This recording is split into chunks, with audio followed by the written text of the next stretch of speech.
Guys, welcome to B Banker. स्वागत है आपका आज की क्लास में। आज की वीडियो में मैं हूं प्रीति मैम और आज मैं लेकर के आ गई हूं आपके लिए एक और नई जबरदस्त वाली क्लास। सब क्या होने वाली है आज की क्लास, चलिए जल्दी से जान लेते हैं। तो बेसिक्स इंग्लिश की सीरीज में आज पढ़ने वाले हैं हम लोग देयर के प्रयोग। जी हाँ, देयर जैसा कि मैं बताती हूँ दो तरह का होता है। एक की क्लास ऑलरेडी आ चुकी है, दूसरी वाली की क्लास का आप समय है याद रख सकते हैं इसको आप EIR वाला देयर कह के। जी हाँ, एक होता है ERE वाला देयर, एक होता है EIR वाला देयर। तो आज हम लोग पढ़ेंगे EIR वाला देयर। क्लियर? तो चलिए शुरू करते हैं आज की क्लास। उसके पहले अगर चैनल पर नए हैं, पहली बार इस क्लास को देख रहे हैं, तो जल्दी से कर लीजिए चैनल को सब्सक्राइब करते वक्त बेल आइकॉन दबाना बिल्कुल मत भूलिएगा, ताकि जब भी हमारी कोई नई क्लास आए सबसे पहले आपको पता लग जाए। आप सीधे सीधे हमसे जुड़ सकते हैं इस व्हाट्सएप नंबर के जरिए हमारी बुक्स, हमारी ई बुक्स, हमारी पेड कोर्सेज के बारे में जानने के लिए। साथ ही साथ ये वाली क्लास, इसके जैसे ढेरों क्लास डायरेक्टली अपने मोबाइल तक पाने के लिए आप कर सकते हैं हमें किसी भी सोशल मीडिया साइट्स पर फॉलो। तो चलिए शुरू करें आज की क्लास। तो जैसा कि मैं हमेशा बताती हूँ, किसी भी शब्द को इस्तेमाल करने से पहले जानना जरूरी होता है उसका मतलब। जी हाँ, तो चलिए सबसे पहले देयर का मतलब जानेंगे, फिर जानेंगे कब, कहाँ, कैसे, किस तरह आप देयर को इस्तेमाल कर सकते हैं। शुरू करते हैं आज की क्लास। सबसे पहले जानते हैं देयर का मतलब क्या होता है। भाई, देयर का मतलब होता है उनका, उनके, उनकी, इनका, अपना, अपनी, अपने। जी हाँ, ये देयर का काफी सारा इस्तेमाल है। तो मतलब ये सारे के सारे हिंदी के शब्द जिस भी वाक्य में आपको दिखे वहां आप देयर का इस्तेमाल कर सकते हैं, डिपेंडिंग कि वाक्य का आशय यानी कि जो मतलब है वो क्या है और किस तरीके का है। क्लियर? तो देयर का मतलब कहाँ कहाँ कर सकते हैं? किसी भी वाक्य में अगर प्रयोग हो रहा है उनका, उनके, उनकी, इनका, अपना, अपनी या अपने, इन सारी की सारी जगहों पे आप देयर का प्रयोग कर सकते हैं। तो चलिए ढेर सारे एग्जाम्पल्स के साथ आज हम लोग THEIR वाला देयर पढ़ के क्लियर कर लेंगे इसका कॉन्सेप्ट। क्लियर? चलिए शुरू करते हैं। आई लाइक देयर हाउस, मुझे उनका घर पसंद है। आई लाइक देयर हाउस, मुझे उनका घर पसंद है। I like their house. He likes their food, उसे उनका खाना पसंद है। ही लाइक्स देयर फूड, उसे उनका खाना पसंद है। He likes their food. घर पे छोटे बच्चे होते हैं ना, जिन्हें अपने घर का खाना पसंद नहीं होता है, पड़ोसियों का खाना पसंद होता है, तो हम लोग क्या बताते हैं दूसरों को? अरे इसको उनका खाना पसंद है। सो ही लाइक्स देयर फूड, उसे उनका खाना पसंद है। उनका में कौन हो गए? कोई और लोग हो गए जिनका खाना बच्चे को जो है वो क्या है? पसंद है। ही लाइक्स देयर फूड, उसे उनका खाना पसंद है। क्लियर है? बढ़ते हैं आगे।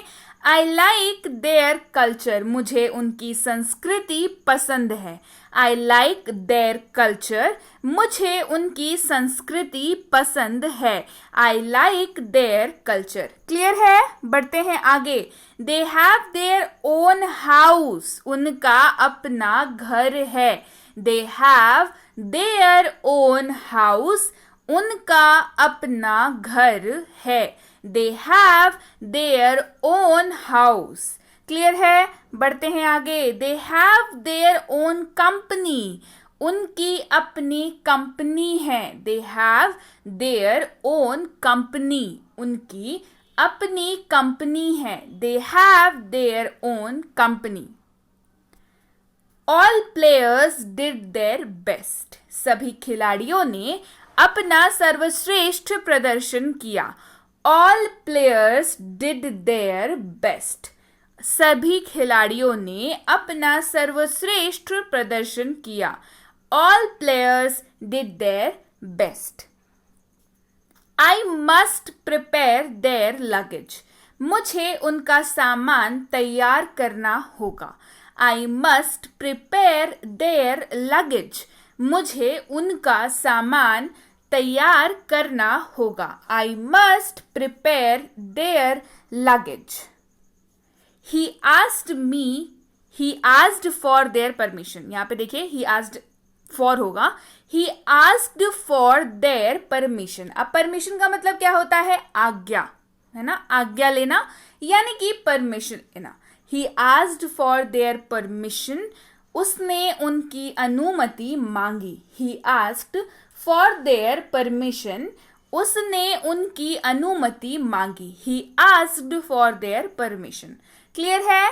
बढ़ते हैं आगे। She asked for their approval. Approval का मतलब क्या होता है? Approval जो है काफी ज्यादा अच्छा स्टैंडर्ड सा शब्द है।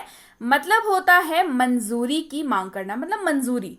मतलब क्या होता है अप्रूवल का? मंजूरी। She asked for their approval. उसने उनकी मंजूरी मांगी। She asked for their approval. अब यहाँ पे she का इस्तेमाल हो रहा है, मतलब किसी महिला की बात हो रही है। क्लियर है? She asked for their approval. उसने उनकी मंजूरी मांगी। They will have to repair their car. उन्हें अपनी कार की मरम्मत करनी होगी। They will have to repair their car. उन्हें अपने कार की मरम्मत करनी होगी। They will have to repair their car. उन्हें अपने कार की मरम्मत करनी होगी। They will have to repair. Repair का मतलब क्या होता है? मरम्मत करना। Repair their car. Who is their teacher? उनका शिक्षक कौन है? Who is their teacher?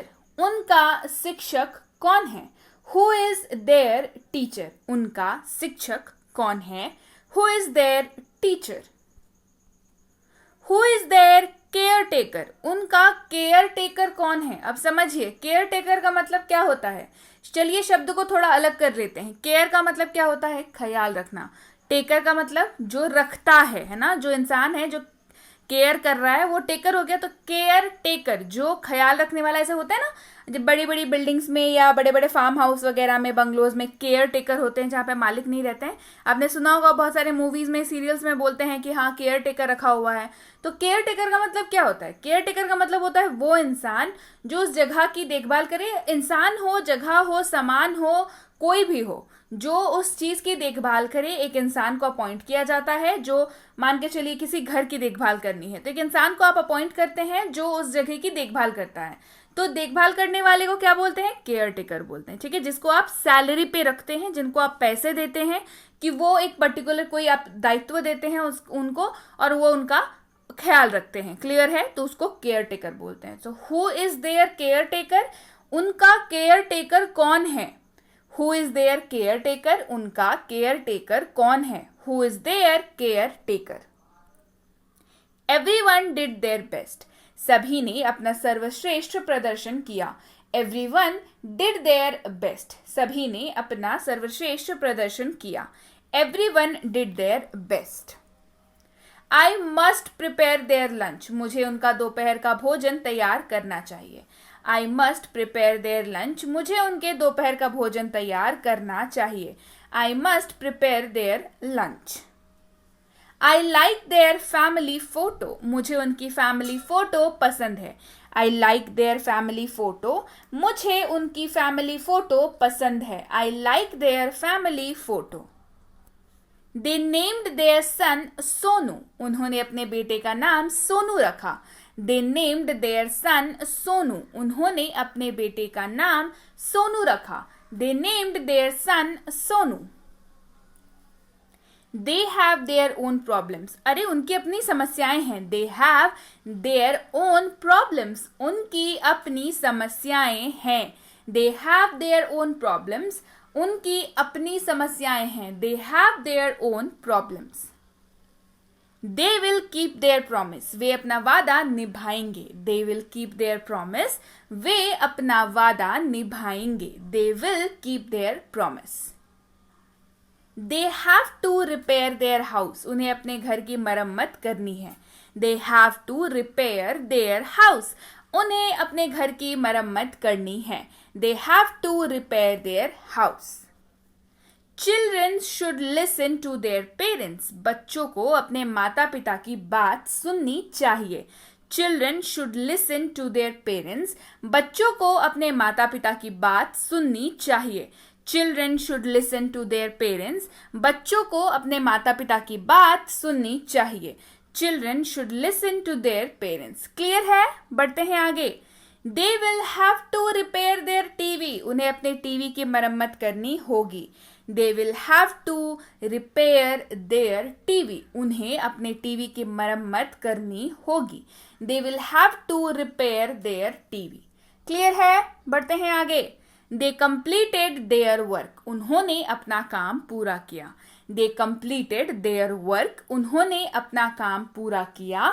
They completed their work, उन्होंने अपना काम पूरा किया। They completed their work. Clear है? सो यस गाइज, ये थी आज की क्लास कैसी लगी कमेंट करके जरूर बताइए। ऐसे अगर शब्द आपके पास हैं जिनमें आपको लगता है कि पता नहीं क्या मतलब होगा, कैसे इस्तेमाल करेंगे, कंफ्यूजन अगर आपको रहती है, कमेंट करिए, जल्दी से जल्दी उसके ऊपर क्लासेस लेकर के आऊंगी। इसके साथ ही ये वाली क्लास पसंद आई है तो लाइक करिए अभी तुरंत इसको, और कर दीजिए शेयर। और अगर चैनल सब्सक्राइब नहीं किया है तो जल्दी से कर लीजिए चैनल को सब्सक्राइब, ताकि ऐसी ही अच्छी अच्छी इंटरेस्टिंग क्लासेस, कॉन्सेप्ट क्लियर करने वाली क्लासेस और प्रैक्टिस वाली क्लासेस आपको हमेशा मिलती रहें। इसके साथ ही आप सबके लिए है गुड न्यूज, दैट इज कि जैसा कि आप हमेशा बोलते हैं कि मैम जो आप पढ़ाते हो उसकी बुक्स चाहिए, भाई लीजिए आप ही सबके लिए 3 बुक्स एक साथ लॉन्च कर रही हूँ। एक होने वाली है कॉन्सेप्ट से भरपूर हेल्पिंग वर्ब्स के ऊपर, एक होने वाली है रोजाना प्रयोग होने वाले वाक्यों के ऊपर यानी कि डीएलएस के ऊपर, एक होने वाली है डीएलडब्ल्यू यानी कि रोजाना प्रयोग होने वाले शब्दों के ऊपर। तो भाई कौन सी किताब इसमें से आपकी फेवरेट होगी कमेंट करके जरूर बताइए। इसके साथ ही अगर आपने नहीं देखी है अभी तक हमारी फ्री स्पोकन इंग्लिश की कोर्स जिसका नाम है स्पीक इंग्लिश इन 6.5 आवर्स यानी कि 6.5 घंटे में अंग्रेजी बोलें, तो जल्दी से इस नंबर पर व्हाट्सएप करिए और मंगवा लीजिए ये वाली कोर्स अपने लिए अभी इसी वक्त। बिल्कुल आपने सही सुना, फ्री ऑफ कॉस्ट की कोर्स है। 6.5 घंटे वाली पूरी टोटल इसकी जो आपको इसमें वीडियोस मिलेंगे वो 60+ वीडियोस मिलेंगे, यानी कि 1 2 3 4 क्लास वाइज है, तो कोई कंफ्यूजन होने का तो चांस ही नहीं है ना। क्लास 1 पहले मिलेगा, क्लास 2 उसके बाद, फिर क्लास 3, फिर क्लास 4, ऐसे करते करते आपको 60+ वीडियो लेक्चर्स मिल जाते हैं इसमें, जिसमें आपको हर में होमवर्क दिया गया है, प्रैक्टिस सेशंस दिए गए हैं। ये सारी चीजें करके आप आराम से अंग्रेजी बोल सकते हैं। ये वाली कोर्स हमारी बहुत ज्यादा इफेक्टिव है, इससे बहुत लोगों ने अंग्रेजी सीखी है। आज भी हमारे पास व्हाट्सएप पर रिकॉर्डिंग आती है, वॉइस रिकॉर्डिंग, वीडियो रिकॉर्डिंग के सर मैम हमने सीख लिया। तो बिल्कुल आप किस चीज़ का इंतजार कर रहे हैं? फ्री ऑफ कॉस्ट वाली ये कोर्स है। ऐसा नहीं है कि फ्री है तो इसमें कुछ कम है, बिल्कुल नहीं, कंप्लीट पैकेज है अपने आप में ये। तो ये आप अपने लिए मंगवा सकते हैं इस व्हाट्सएप नंबर पर मैसेज करके। क्या लिख के भेजेंगे? मुझे 6.5 घंटे वाली कोर्स चाहिए। इसके साथ ही इसी पर बेस्ड ई बुक की फ्री सैंपल भी आपको मिल सकती है। कैसे? बस व्हाट्सएप करना होगा ये कि आप 6.5 घंटे वाली कोर्स हमें भेज दो और सैंपल भी भेज दीजिए। क्लियर? हमारी टीम द्वारा आपको ये दोनों ही चीजें जितनी जल्दी हो सके भेज दी जाएंगी।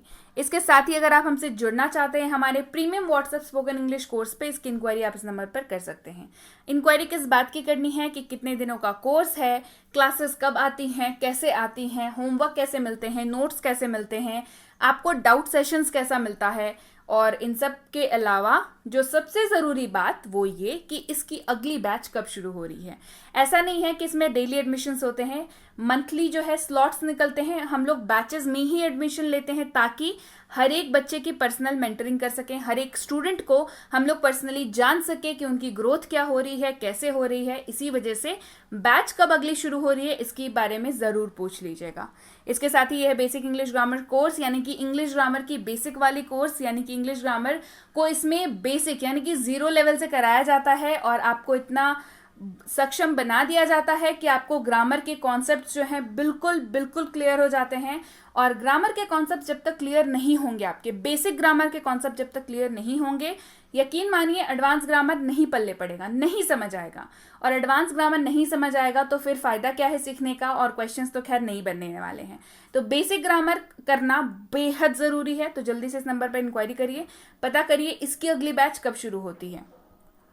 यह है basic English grammar for kids, यानी कि बच्चों के लिए साइकोलॉजिकली डिजाइंड ये ग्रामर की कोर्स है।